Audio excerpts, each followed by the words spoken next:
Hello, hello, hello, and welcome back to the channel. Got a big fixture this weekend. It is Tottenham versus Leeds at the Tottenham Hotspur Stadium, a fixture that I haven't seen for years. So I'm excited for this one. Luckily, it's at our ground first, so we've got a little bit of an advantage. But I thought I'd bring you this kind of discussion, especially since we didn't have the live stream yesterday for the Spurs match, since the game was called off due to the COVID cases rising in the Fulham camp. We thought we'd do a little special episode, and I brought in a Leeds YouTuber, Leeds fan, KG, here to come with us. I'm going to join him in now, bring him into the chat. Hey, how you doing, bro? What's happening? Welcome to the channel. Yeah, man. Thank you for having me, George, man. No worries. Obviously, I don't know if some of you guys might have seen or not, but yeah, we've been on Rance's live stream a few times, discussing a lot of funny chat. And so I thought, you know what, let me invite him on and see what happens for the game this weekend, because I'm looking forward to this fixture. Tottenham Leeds hasn't happened for a long time. But yeah, how are you feeling for this weekend? Yeah, man. No, I'd have felt a lot better if you guys had your game against Fulham. Yeah. I saw you tweeting me with that. I'm actually I'm kind of gutted because you never really not want to see your team play, but we needed a break desperately. Yeah, because for us in particular, I mean, Højbjerg, Kane, and Son, our best three players this season, that most Spurs fans would agree, they've looked knackered the past like 3 games, which is why I think we're not getting results. So, if Fulham was to go ahead, I would have wanted Kane to be on the bench anyway, because I wanted him to be rested for this match. But in a way, luckily, it's been postponed, so we had that little extra break for the players. So, I think it will help us out massively. Yeah, I was thinking of Kane and Son, but I also thought of Højbjerg too, because I noticed in the last game he was looking a bit leggy, and he has been really good through the season.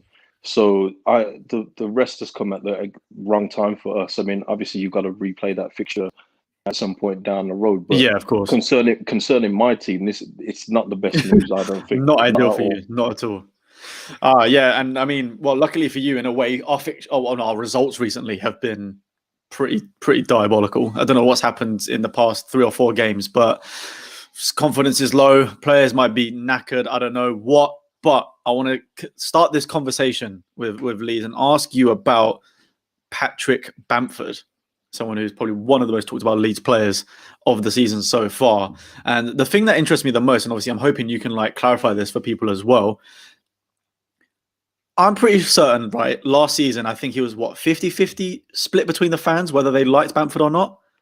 From everything that I read, everyone was like, no, he can't play in the Premier League when we get there. He's not good enough. We need to bring in a new striker, which is why you brought in the likes of Rodrigo and at the season. But what's happened since then for him to now become he's challenging some of the best forwards in the league for the top goal scorer spot. So what's happened to him? Why has all of a sudden he's gone from fans not liking him to he's your number one guy? Yeah, I mean, listen, hey, full disclosure, I don't know whether we was on that show with Rants together, but I was one of those that said that we need a new striker, because his conversion rate in the Championship was not good. People hear 16 goals and think that's a good return, but for the chances we created, it wasn't a good return. You had Carlin Grant for Huddersfield near the bottom of the league with 19 goals, to put it in context.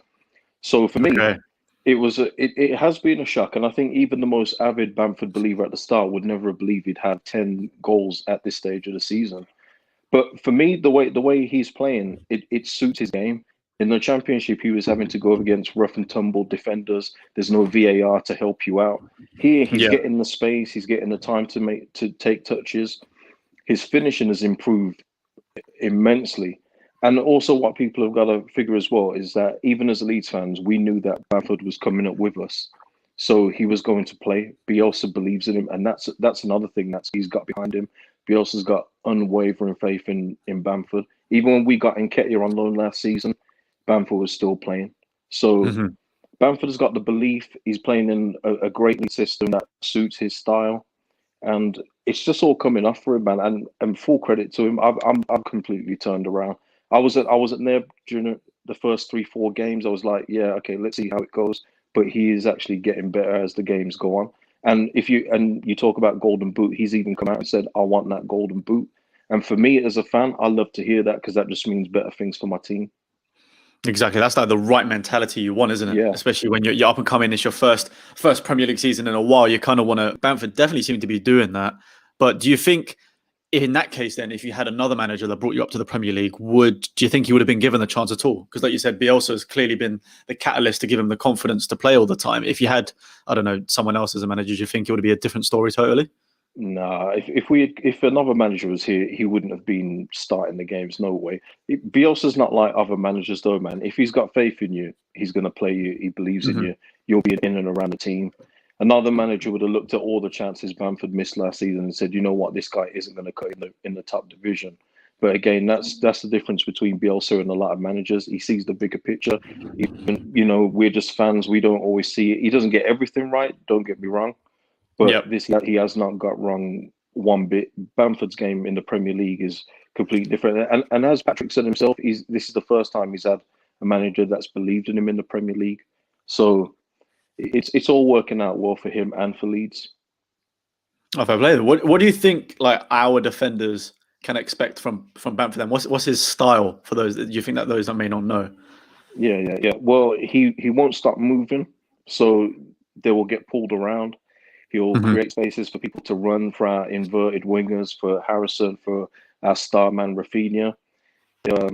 He's been class recently. I saw that game the other day. He was on fire. Listen, I've said on my own channel, man, but I haven't been excited about a play for Leeds United since we was last in the Premier League because he's doing it at the top level and he's making it look so easy. Every game that goes, Rafinha is just looking better and better. And for the price we paid, 17 million. Just a steal. Nothing just now. a steal. But yeah, in terms of Bamford, he's getting across the 6-yard box a bit more now, which is good. Before he wouldn't be in those positions, so balls would get fizzed across the box and he wouldn't be anywhere to be seen. But he's getting better with that. He links the play up really well. I think of him as a low level Giroud, and because I rate Giroud very highly. I'm talking about like he can link the play that way, but he's still got he's not the quickest, but the way he runs is a bit of a mystery too. So yeah, he'll do that. He'll pull apart your centre backs and make room for other players to get involved in the play. Fair enough. I mean, he's the last game or so, he's been assisting a couple of players as well. I was shocked. I finally brought him into my fantasy Premier League team last week, and he doesn't actually get a goal when you batter West Brom 5-0, but obviously a couple of assists. So, he might be learning from Harry Kane. He might be learning from the master in the Premier League. Well, apparently Bielsa and Bamford have both been telling him to watch and take tips from Erling Haaland. And why not learn from that guy? Bamford's 27, but you're never too old to learn. And Erling Haaland's one of the best in the business. So exactly, at such a young age, he's still one of the best in Europe, which is mental. Yeah. But that's actually quite mad when you think about it. When you're 27, imagine someone saying to you, "All right, you got to learn from this 18-year-old." You know what? But that shows the mentality as well, a positive mentality from Bamford that he's willing to do. Because you could have said that about any, say, 25-year-old when 17-year-old Messi was breaking through. True. You'd say, you know what? You better watch this guy Messi because he's going to be 10 times better than probably the whole team of you guys put together. So.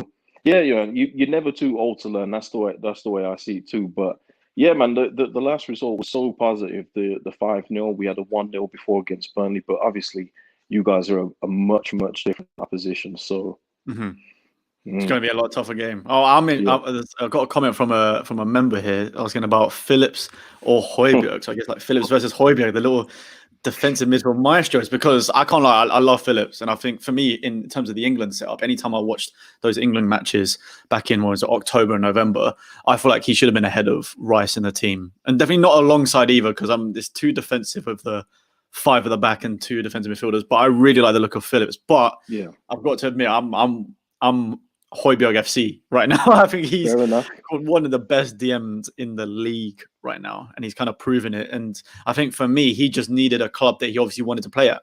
Towards his time at Southampton, he made it quite clear that he just didn't want to play at Southampton anymore. He wanted something different. So that's why it didn't look as good, and I think they were happy to get rid of him. But from what I've seen from him so far, I think it's probably one of the most underrated signings of the summer. Because what we got him for net 3 million, sold Walker Peters for 12, bought him for 15. Like that is incredible business, I think. But how do you weigh up in this debate of Phillips versus Højbjerg? What do you think one offers that the other doesn't? Oh man, well, Højbjerg straight away for me is way more vocal. I like his leadership on the pitch. You know, in terms of tackling, I don't know how you can pick them apart. I think that they're both really good tacklers, but I would say in the passing range and the technique and the first touch and a through ball, Phillips has got him all day long. Damn. And that's how I see that. But I'm not saying that it's a wash. I think you could take either or at this point in time. But for me, Phillips, just his development under Bielsa and how he can go back into centre back like he needed to against Burnley and still put through balls through. How he can play in the DM, but then play out from the left, and he's just got a lot in his locker as well. He's one of our set piece takers too, so he can take a corner, take a free kick when need be. That seems to be a big problem for us right now. I think pretty much every goal we've conceded. No, what was it? I saw it the other day. It was 10 out of the 15 goals we conceded at the time I saw this was from a set piece or a penalty. Yeah, we're no better than we're probably lower than that, George. We're probably worse than that. We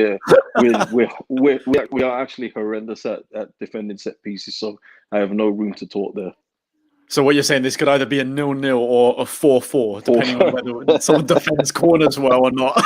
Yeah, it could be one of those, man. Because I mean, when we conceded a set piece goal the other week, it was like when you put the FIFA game on easy. An amateur. Yeah. It was just like a ping over and a straight header, no challenges, no nothing, just straight in the net. It was disgraceful, man. But saying that, we've got 2 clean sheets in a row now, so we're tightening up things there. So it cannot complain. And one was against the set piece Kings Burnley too. So big credit to the team for that. Yeah.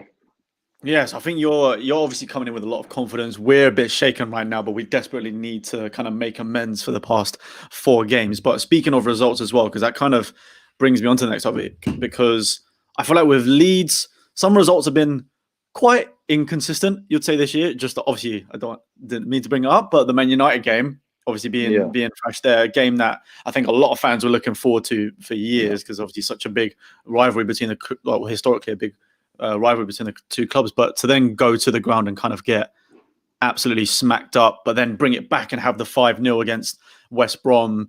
And I just feel like it's happened a couple of times this season. Why do you think that it's such like varying results across? Is it a Leeds thing? Do you think it's a Premier League thing? What kind of went wrong for you to fall apart in like the Man United compared to doing so well against West Brom? Well, I mean, listen, there's a few things in that. We are going to win games like we did against West Brom 5-0. That is going to happen because there's a lot of teams in the league that just can't cope with the way that we play. And I said this, if you remember, I said this on the panel before the season started. I said this was going to happen, but then I also said that there are going to be games where we get beat very handsomely too. The reason for that is we've still got a few players in here that just aren't Premier League level at this point. So whereas at this moment it's going to be hit and miss. We're going to win, we're going to lose, like, handsomely and not. When we get better players in as the Premier League years go by and our recruitment gets stronger, we can take out a few of these players that just aren't good enough. It will probably be a lot more hits than misses. But at this moment in time, for the squad we have, it's going to be like that. The Manchester United result was unacceptable. I got memed the hell up for that one as well. But it's pretty standard, isn't it? It was unacceptable, man. To be 2-0 down in the first 4 minutes, I just didn't recognise the team. It was one of those. It was one of those games where, for the first time in a while, I wasn't proud of this club. I wasn't proud of the team on the pitch, man. But saying that, I knew that we'd bounce back because that's what we do as well. When we lose, the reason why you'll see us lose 4-1 one week and then win another game the next week is because we've got strong bounce back ability. And that's been consistent from when we've been in the Championship with Bielsa. You mentioned at the start about Bamford being sold if we didn't have Bielsa. If we didn't have Bielsa, I would worry about a few of these players in this team without him. Because obviously, with the best will in the world, you're not going to carry on the methods that Bielsa's got. You're going to follow the new manager's regime, and it would be very ugly if we were to ever lose Bielsa. But that's not happening anytime soon. So yeah, I mean, Do you think no big club can maybe if Pep decides to leave Man City for a reason, do you think maybe they'll go for Bielsa in that case because of the style of football? Obviously, Bielsa being like the godfather to was it like Pep, Pochettino, all of them kind of learned from him and his style back in the day. So yeah, he doesn't leave for clubs in the middle of the season. He just doesn't do it. So from my recollection, he hasn't left the team. No, sorry, joined the team in the middle of a season because that's not his way.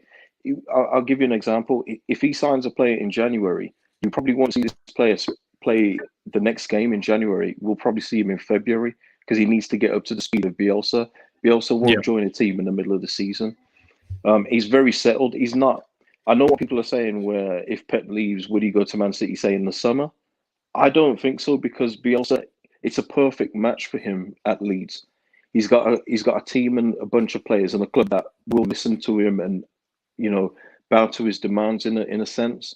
Whereas Man City, he's not going to get his own way there, and he'll probably end up leaving after a month. Like he did with Lazio after a few days.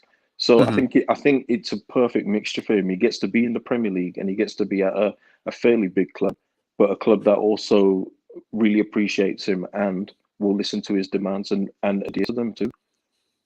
No, that's fair enough. That is definitely fair enough. But I think it's time to go on to the big debate that I had planned because this is going on to do with the results as well.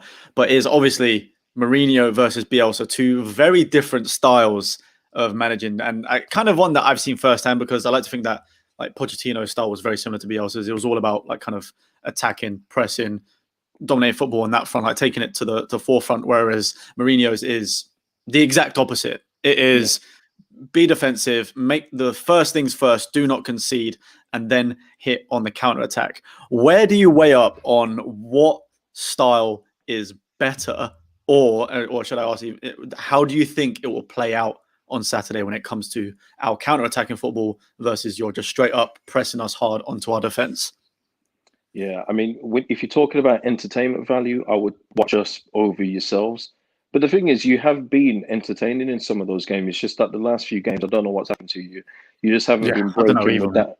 Yeah, you haven't been breaking with that efficiency. Say, when you're defending, when Son and Kane and if it's Bergwijn there go forward, it looks so smooth, so interchangeable. It hasn't really happened in the last few games. But and I've said this on other previews, when you're playing against Leeds, it's probably the perfect game for those players to get that play back in their system again. So for me, I would prefer to watch Leeds all day long. It's just more entertaining. But effective football, it was working up until a couple games ago, and I don't think it's I don't think it's lost. I think Jose will get it back again. Hopefully not tomorrow. Hopefully not tomorrow. But I think it's effective. If you're winning, you don't mind, do you? When you exactly. You don't mind, do you? The thing is, this is what I think like fans had to realize as well is that when you look at when we had, I mean, I think when looking at the fixtures, we had such a tough run in a row. In 7 games in a row, we probably had the top 6 teams in it, like, apart from ourselves. So it was ridiculously hard. And in the first 3 of those, we beat Man City and Arsenal, and then drew to Chelsea away. So you're saying this is why the football works because you're getting the results. Yeah. But then it does a total flip turn, and all of a sudden you're not getting the results at Palace. You're not getting the results against Leicester. Obviously, Liverpool is going to be tough anyway. But the fact that we were close and then let it slip in the last minute too, it kind of just everyone just kind of panicked and was all of a sudden the football's a problem because you're not winning, which is true though. Like as football fans, you want to watch entertaining football, and I think you'll accept the defensive style as long as you are winning. Whereas recently it hasn't. But I think for us in particular, the reason why it hasn't worked is because, like you said, it needs to be Son and Kane on whoever's at the front firing. Because look at what we did to Man United. Look at what we did to Southampton when they were on, where those two were on it. When you could counter attack and you could rely on them finishing, fantastic. We got so many goals because of that.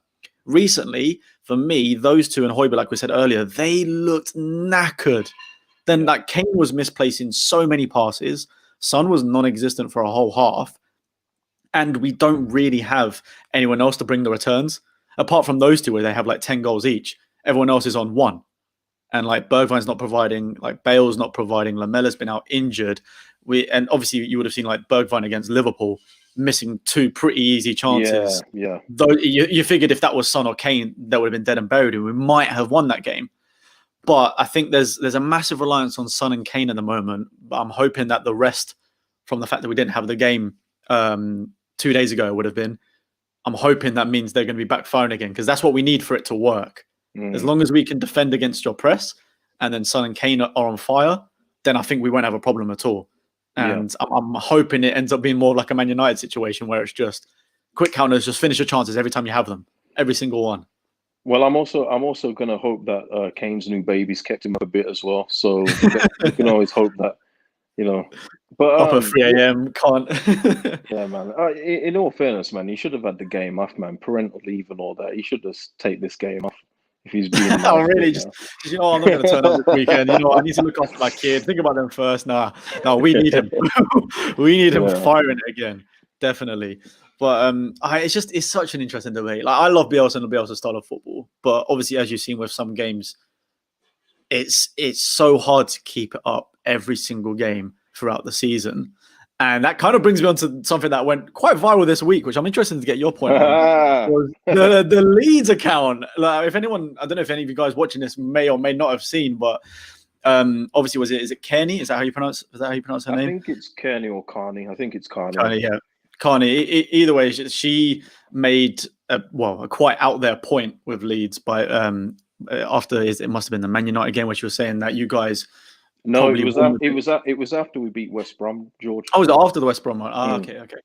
But either way, she was basically saying you probably wouldn't have got promoted if it wasn't for COVID, because she was arguing that the rest from the players that the players had allowed you to maintain this high pressing football at the end of the season to then get promoted, which obviously caused an uproar on socials once Leeds actually reposted that video of her saying that after the 5-0 victory.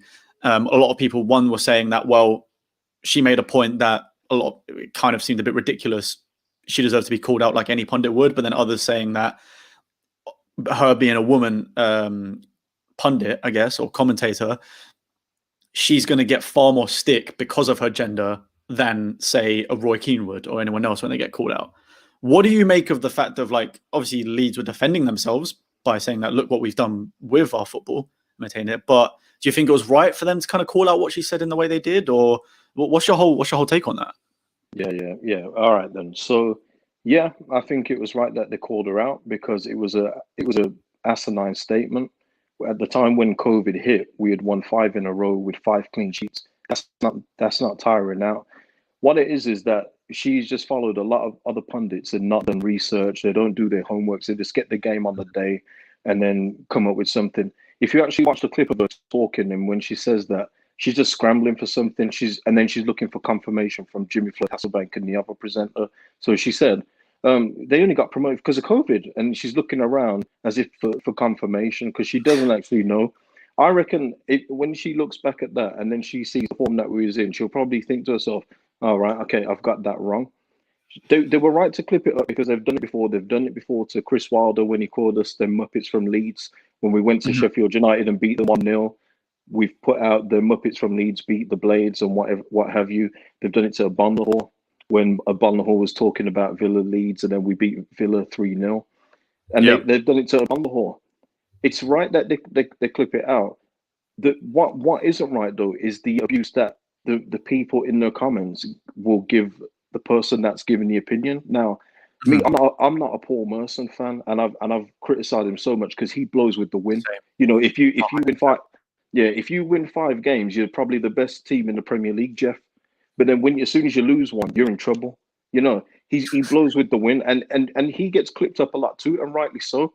But let's take Paul Merson as an example. When he gets clipped up, you're hoping that people aren't going to go to the lowest form of criticism and say, abuse, and say, "Oi, you Alki," or "You ex-Alki," shut your mouth. What do you know? You just don't want people to say that.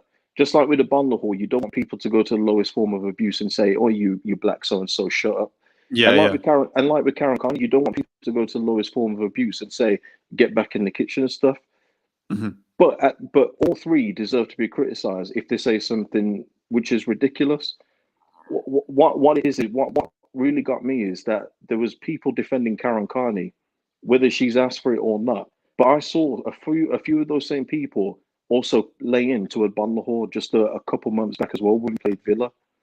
So why is it, for me, looking at, from my eyes, I see that as sexist. I think, why are you going all this way to protect a woman? She's a pundit. She's going to realize that her opinions are going to be criticized. They're going to be praised. I think she'll be ready for that.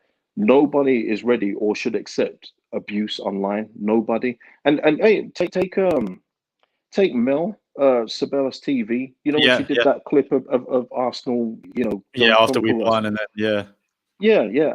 There was zero wrong with that video. It was great. I love that kind 100%. Of stuff, man. Yeah.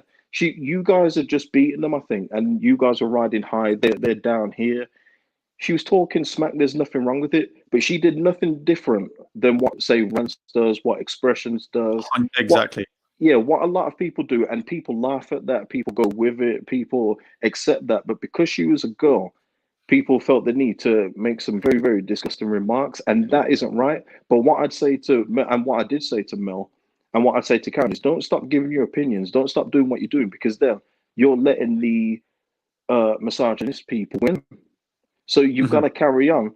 All Karen has to do, though, in future, like a lot of pundits these days, is just do the research, man. Do the homework. Know what you're talking about. Or if you just don't know, just say, I don't know. There's a lot of power in just saying, I don't know what I'm talking about here. Yeah, so I'm holding your hand up.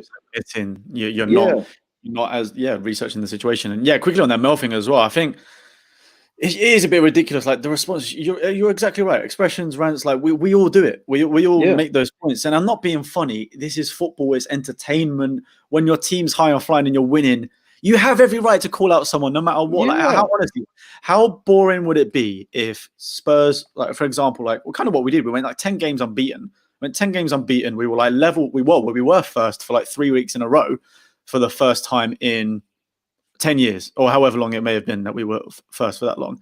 And it's just like, you have every right to kind of be stick your chest out, man. Stick your chest out. And especially since so say we did that, and then I just sat here watching football saying, no, I'm not going to say anything till the end of the season. No, I'm not going to say anything until the end of the season. It's boring. It's boring. You want to you want to be excited about these things. That's the whole point of watching football. You want to get excited when your team do well. You want to be annoyed when they don't, so that they can do better next time. Like the reason, and you're right, she 100% got the stick, mainly because she was a girl. I guarantee if that was Expressions, anyone else said that, they would get the regular stick, but not the abuse that she got to where she had to deactivate her account. Yeah, it was awful. You couldn't be doing that. It went so far, and I mean the thing is as well. You look in the threads with the abuse. It was pure people with football players as their abbies and young guys and everything. And then when you really deep in the conversation, they're all saying, "Oh, she's pretty hot though, isn't she?" Like, yeah. It's all these people that they're dissing her because she's a girl, a woman, giving her opinion on football. You know, she's on the attractive side, would you say? But it's true though, isn't it? You know, she got a lot of stick because of that, man.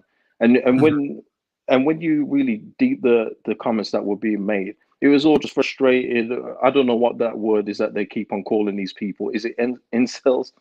They keep on. Oh yeah. But seriously, I made it clear to her, man. And I know she got a lot of support from people like us and everything else like that. Do not stop doing what you're doing, because the moment you stop is the moment that these people win. What it is that at the minute, a lot of men, especially that older generation, they can't accept that women are talking about football. Exactly. And you know what they're talking about as well. Yeah. So for me, I did actually criticize the Karen Carney comment on my post-match video, but not because she's a woman. It's because it was rubbish. But it's the same way that I criticize Paul Merson. It's the way I criticize other people. For me, the gender doesn't come into it. But for other people, there's a deeper thing behind it. So it's not Karen Carney that needs to stop what she's doing. She just needs to research better. It's people that are in the comments that need to adjust their attitudes, and that's the main problem. It's not Anita 100%. As well. Anita's got stick in the past before, again, because she's a woman, and what dare I say, a black woman as well, doing her thing. She's everywhere right now, so she's getting a lot of unwarranted stick. She gets that, but these girls have just got to keep on doing what they do, man, so that it becomes normalized that women are talking about football. 100%. And I just to like play last thing on that, just to play kind of devil's advocate with it all, because I saw this point before, and it'd be interesting to get your thoughts on it as well. what you were saying there is that, like, yeah, you'd call her out the same way you'd call out Paul Merson and everywhere else. And it's obviously the comments that need to change, which is right. People commenting that kind of, it's just wrong. But to kind of play the devil's advocate with that is, do you think then really you should, like, the clubs or the people or accounts, whoever may be that post that kind of stuff, would know that the comments are going to be abusive and sexist because it's a woman? It shouldn't happen, but obviously Twitter being quite generally a fairly toxic platform, the moment they posted that video, someone should have known or would have known that the comments will be vile towards her in that sense.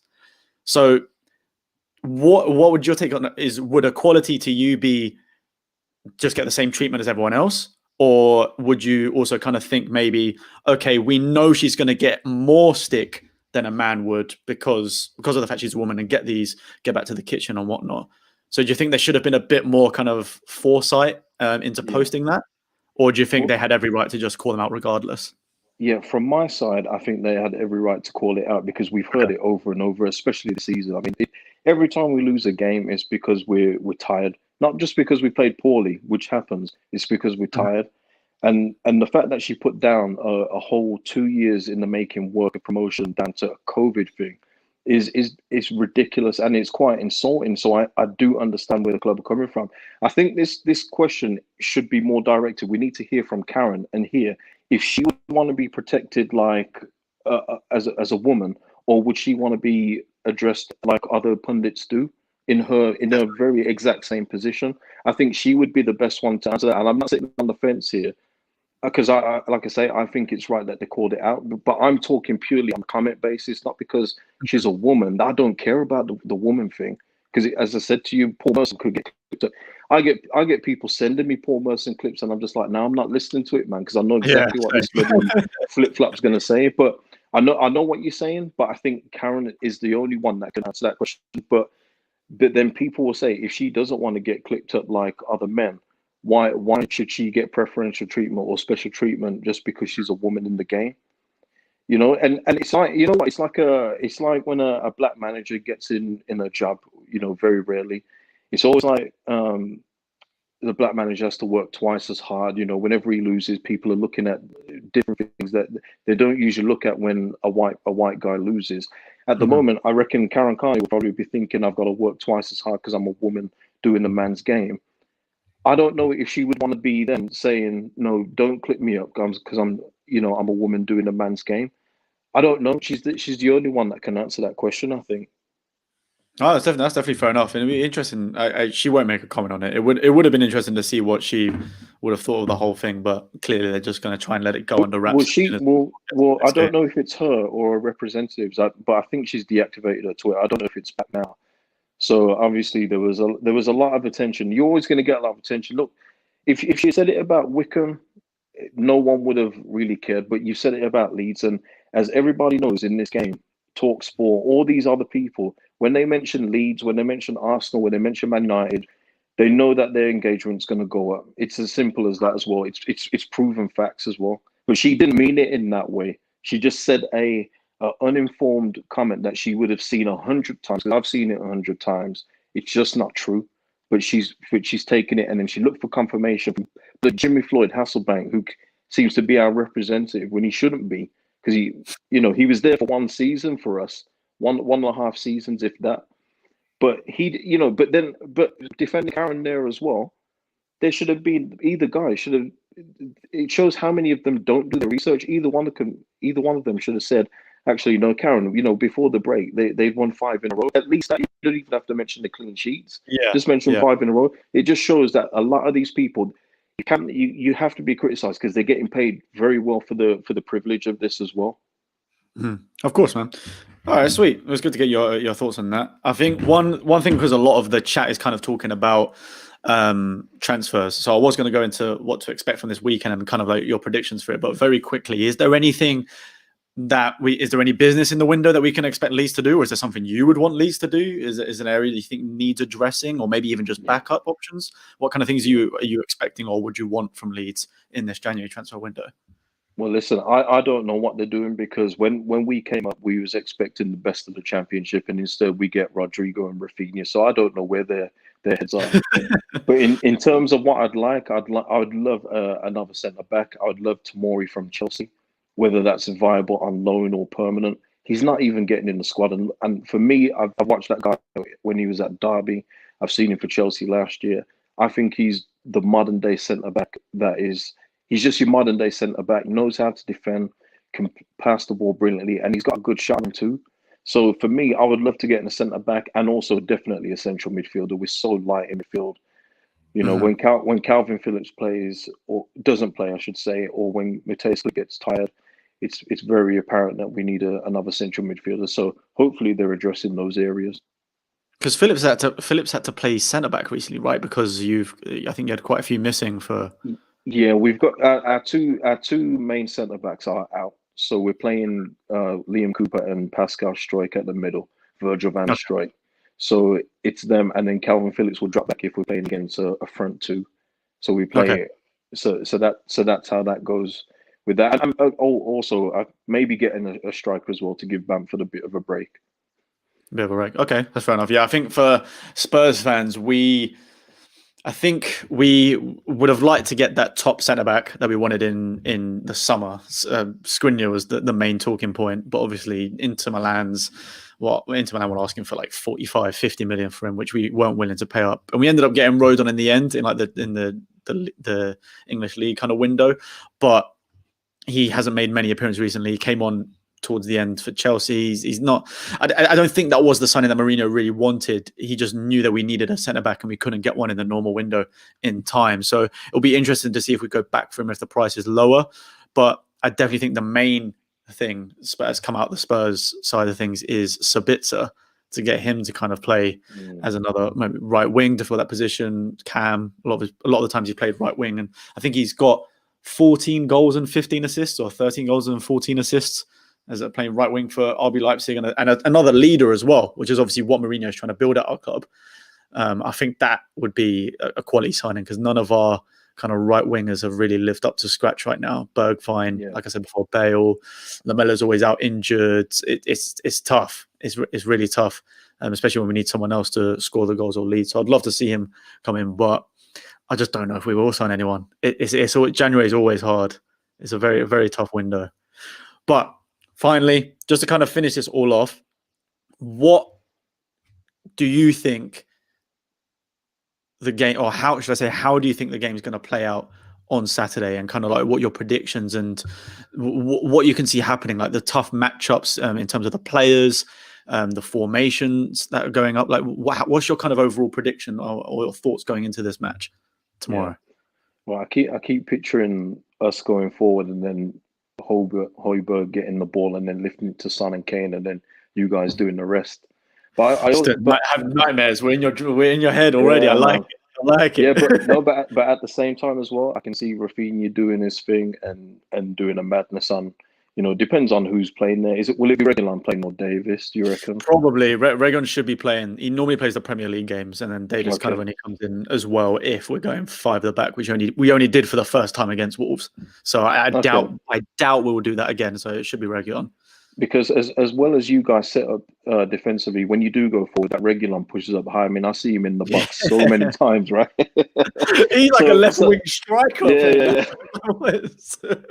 That guy, he's so far forward. So if we can exploit that area with someone of Rafinha's quality, I can see us getting an avenue there also. And also, I mean, Davinson Sanchez, it depends which one of him turns up. If he's playing, will he be playing, do you think? Honestly, I'm expecting Dyer and Toby to be the two centre backs, but like I predicted a totally different lineup versus Wolves, because obviously this period is so heavy with rotation. You've seen it from every club, so I have no clue. I would guess it would be Toby and Dyer, considering we didn't play Fulham midweek.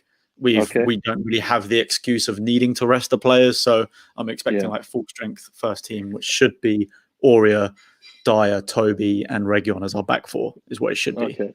Yeah. And then also with Aurier, I mean, I actually like the guy going forward, but you know, he does have a defensive lap in him, and if Jack Harrison can exploit that, I can see us getting joy on the left hand side too. So I picture in my head. Maybe it's my heart saying it, but I'm gonna say 2-2. I'm gonna go 2-2. 2-2. Okay. Yeah, that's a decent result. For me, it's totally dependent on whether Kane and Son turn up on the day, because that's clearly where we're getting our goals from, and the only place we're getting our goals from right now. Obviously, Ndombele scored that goal against Wolves, but that was very early on and came out from a corner, which is like quite unusual for us. So as long as Son and Kane are firing, I think we can get quite a few goals, because like we were talking about earlier in terms of the style of football, your style of football and Bielsa's style of football almost plays perfectly into Mourinho's hands. It's exactly what he wants. He wants your fullbacks and defenders and midfielders to press high on us so that we can literally Toby dink the ball over the defense, Son runs onto it. There you go. We're one-on-one. Like, that's exactly what we're kind of hoping for. And as long as we're on top of our game, I think it could work out so well for us. My only worry is that what I've noticed against Wolves as well is Mourinho kind of chose the team and played towards Wolves' strengths rather than our own. And I figure he will do a similar thing against you guys as well. So I was just saying that I would expect Reguilón to start and I would expect Aurier to start. I can very well see him starting Davis and Doherty, or even just Davis instead, because at the end of the day, we know you guys can press high. You got obviously Rafinha's doing really well, so Mourinho might opt for a more defensive left back in Davis. Reguilón.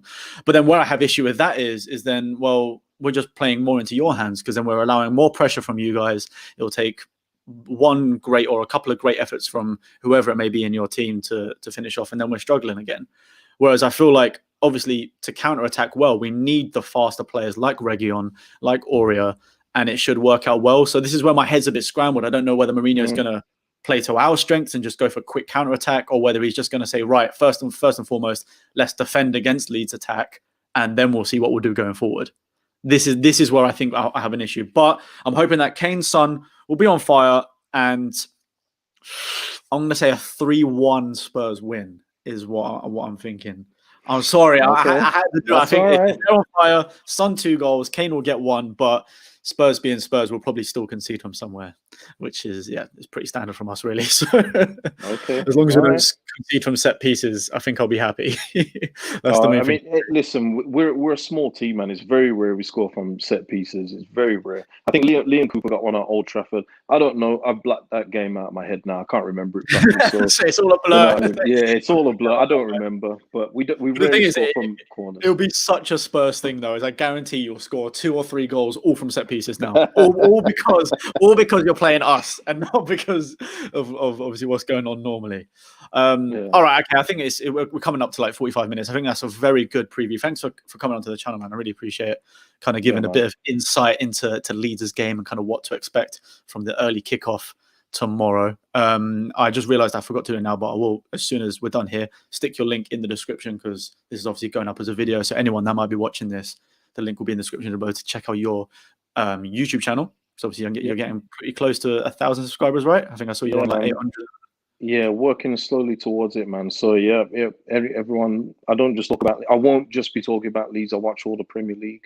So eventually I'll be talking about all other stuff as well. But right now I'm just doing match reviews of Leeds at the minute. But yeah, man, come over, man, subscribe and support the thing, man. Big up everyone in the chat as well. Go subscribe to his channel, and then no doubt we'll be on a rant stream at some point soon. Hopefully it'll be good to get one soon in case we win as well. And then I'll be like, hey, coming in with all the confidence again. All of a sudden back in the top 3. And then my head will start, exploding, because we'll get too big before we then lose the next match. Pretty standard, really, for Spurs. All right. Well, thank you again for coming on. Guys, I hope you enjoyed this. Make sure to like and subscribe while you're over here. And we shall catch you guys for the live show. Let's go.